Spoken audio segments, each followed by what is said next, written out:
There's some thinking that we just have to take captive, and perfectionism is one of them. Let's talk about perfectionism. What do you mean when you describe yourself as a perfectionist? We all know that perfection is a fallacy, it doesn't really exist. And when you put a label on yourself that is just impossible to attain, what does that mean for you taking action in moving forward? We just have to be clear on our offer to the world.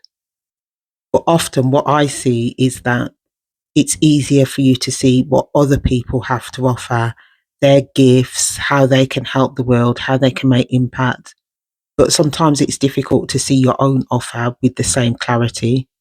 So there's a combination of things. Some people don't even realize that they have an offer because, for example, if you've always worked within an institution or an organization, you're very used to applying for jobs where there's already a job specification and description, and you're just trying to be a round peg fitting into a square hole all the time.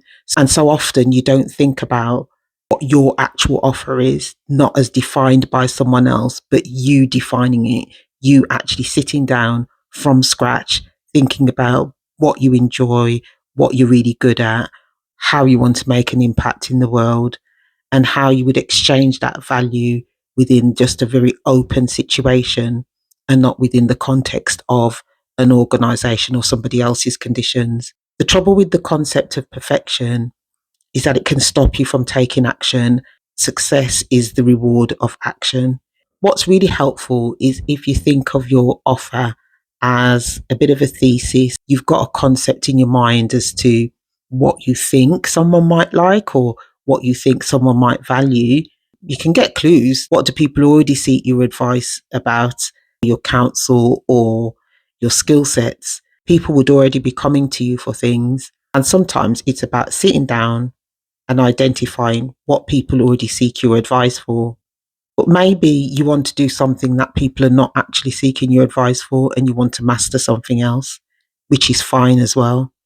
Because innovation is about putting the minimum thing together and just testing it. You can't save yourself from criticism or rejection because everyone's not actually supposed to like you. I mean, that's the truth. If you're really being your authentic self and you're being true to yourself, you won't be everyone's cup of tea, and that's fine because you will find the people who value what it is that you've got to offer, what it is that you've got to give. And of course, the most important thing is that you value your gifts, you value who you are, what you've got to offer, and you're willing to back it. You back it by putting it out in the world. So if you're writing that book, finish the book, put it out there. And maybe you will receive 20 rejections, and that's fine. Perfection manifests itself. For example, if you're applying for a job and you pull out of that application, not because you don't want the job anymore, but because you're afraid of being rejected, or you've written a book, drafted a paper, and you're going over and over and over it again, never releasing it so it sees the light of day. And so no one can benefit from it because your idea of perfection has withheld it from the world. Sometimes it's just helpful to just not put that pressure on yourself because nobody demands perfection. And what does it look like? Because you can't save yourself from how others are going to perceive you. All you can do is do your best. I've done various roles and had to shift my mindsets according to the type of role that I was in, what was demanded of me. What's helped is working in change and continuous improvement for years because you get very used to putting something out there that is the minimum of what it needs to be to serve its purpose and just testing it and getting the feedback. And it wasn't easy at first. Criticism never feels great when you think that you've put together quite a decent job. But after a while, you begin to embrace it and you get more and more resilient. And I think that's really helped me, even when I'm thinking about pivoting, because I have pivoted in my career numerous times. I let go of perfection a long time ago because it's not going to help me to get to where I need to get to. What will help you is if you become really clear on what your offer is. Think about, what is it that if you were putting together a package of what you would deliver to someone else, what would that look like? And what difference would it make to that person's life?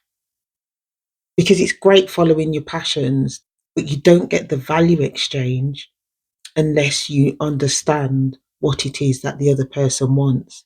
That's in anything, whether it's within an organization or it's in a transaction outside of an organization or it's you creating a business, whatever it is, you just need to be clear on what your offer is. And then you need to value it, because if you can see the great things in someone else, you need to be able to see the great things in yourself, and you need to value that. Test that value in the market. See if someone will pay for the service that you're going to offer. See if somebody wants to read the book that you write. I think it's just helpful to think of life as a bit of an experiment. Have a bit of fun with it and try not to call yourself by labels that you know are not going to help you.